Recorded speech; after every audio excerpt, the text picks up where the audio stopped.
మిత్రులకు హృదయపూర్వక నమస్కారం. నిన్న భూపాల్పల్లిలో జరిగినటువంటి రాజలింగమూర్తి హత్యను బీఆర్ఎస్ పార్టీ అదేవిధంగా అక్కడ స్థానిక మాజీ శాసనసభ్యుడిగా తీవ్రంగా ఖండిస్తూ ఉన్నాం. దురదృష్టం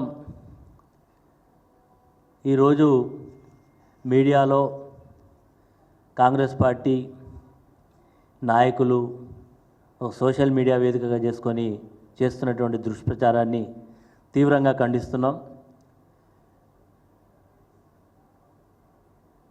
ఈరోజు కాంగ్రెస్ పార్టీకి సంబంధించినటువంటి కొంతమంది నాయకులు అదేవిధంగా సాక్షాత్తు రాష్ట్ర మంత్రి కోమటిరెడ్డి వెంకటరెడ్డి గారు మాట్లాడినటువంటి మాటలు చూస్తూ ఉంటే కొంత బాధాకరంగా ఉంది.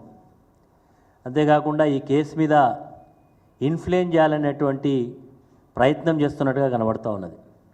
నిన్న హత్య జరిగిన తర్వాత ఈ రాజలింగమూర్తి భార్య ఇచ్చినటువంటి మరి కాంప్లైంట్, అందులో భూ వివాదం ఉన్నట్టుగా, అందులో కొంతమంది వ్యక్తులు కలిసి అతని భర్తను హత్య చేసినట్టుగా కాంప్లైంట్ చేయడం జరిగింది. దాని ఆధారంగానే పోలీస్ వాళ్ళు ఎఫ్ఐఆర్ కాపీని కూడా ఇవ్వడం జరిగింది.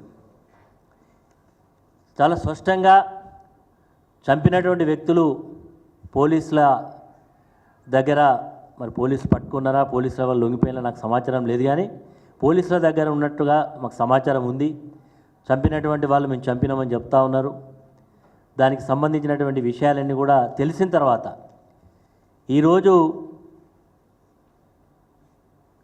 వీళ్ళు మాట్లాడేటువంటి మాటలు చూస్తూ ఉంటే ఈ యొక్క హత్యా కోణాన్ని ఒక రాజకీయ దురుద్దేశంతో బీఆర్ఎస్ పార్టీ పైన, సాక్షాత్తు మాజీ ముఖ్యమంత్రి కేసీఆర్ గారిపైన, హరీష్ రావు గారిపైన, నాపైన చుట్టేటువంటి ప్రయత్నం చేస్తున్నట్టు కనబడుతూ ఉన్నది. ఎందుకంటే ఈ యొక్క రాజలింగమూర్తి అనేటువంటి వ్యక్తి కాళేశ్వరం ప్రాజెక్టు మీద ఒక కేసు వేసిండు.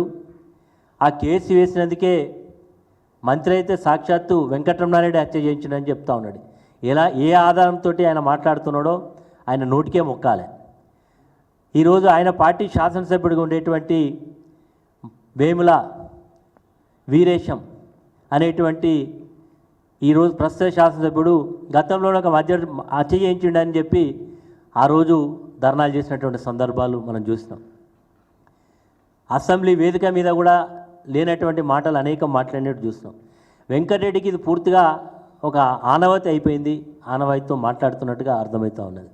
అదేవిధంగా కాంగ్రెస్ పార్టీకి సంబంధించినటువంటి కొంతమంది వ్యక్తులు ఇది బీఆర్ఎస్ పార్టీ హత్యా రాజకీయాలకు తెరలేపింది అనేటువంటి మాట మాట్లాడుతూ ఉన్నారు.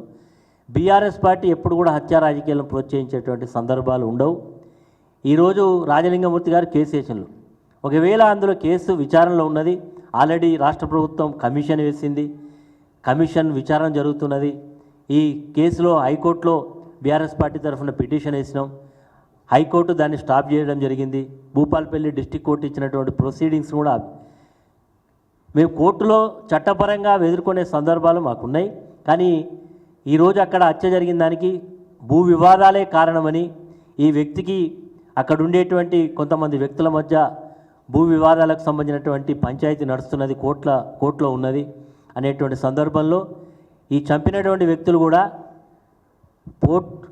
మన అక్కడ ఉండేటువంటి పోలీస్ అధికారుల దగ్గర కంప్లైంట్ చేసినట్టుగా, ఇతను వాళ్ళ మీద కంప్లైంట్ చేసినట్టుగా, మరి వాళ్ళు ఇరువురు కూడా మరి ఇద్దరి మధ్య వైరుధ్యం ఉందనేది చాలా స్పష్టంగా ఉన్నది. కాబట్టి అది ఆ కోణంతో చూడకుండా ఈరోజు మా మీద బట్టగాల్సి మీదే బాధ్యత అనేటువంటి పద్ధతిలో చేయడం ఏదైతుందో దీన్ని మేము తీవ్రంగా ఖండిస్తున్నాం.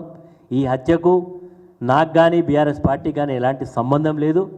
మరి ఈరోజు వాళ్ళు చెప్తా ఉన్నారు, అక్కడ ఉండేటువంటి స్థానిక శాసనసభ్యుడు దీన్ని నిష్పక్షపాతంగా విచారం చేయాలి, ఎంత లోతుగా అధ్యయనం, మేము కూడా చెప్తున్నాం లోతుగా అధ్యయనం చేయాలి, ఖచ్చితంగా దోషులను శిక్షించాలి అని కూడా మేము కూడా డిమాండ్ చేస్తూ ఉన్నాం. వారు ఏదో సిబిసిఐడి అంటున్నారు. సిబిసిఐడి కాకపోతే సిబిఐ ఎంక్వైరీ చేసినా మాకు ఎలాంటి అభ్యంతరం లేదు.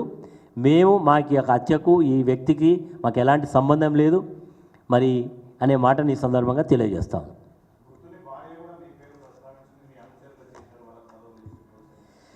ఈరోజు ముత్తుడి భార్య ఇచ్చినటువంటి కంప్లైంటు ఏ రకంగా ఉంది, కొన్ని గంటలు మారిన తర్వాత కొంతమంది వ్యక్తులు వారిని ప్రేరేపితం చేసి మాట్లాడించినట్టుగా కనబడుతూ ఉన్నది తప్ప ఇది గతంలో ఈరోజు ఎవరైతే ఆమె ఆరోపణ చేస్తూ ఉన్నదో ఆమె గతంలో బీఆర్ఎస్ పార్టీ నుంచి కౌన్సిలర్గా గెలిచినటువంటి ఆమె వాళ్ళ యొక్క విధానాలు నచ్చగానే వారిని పార్టీ నుంచి దూరం పెట్టడం జరిగింది.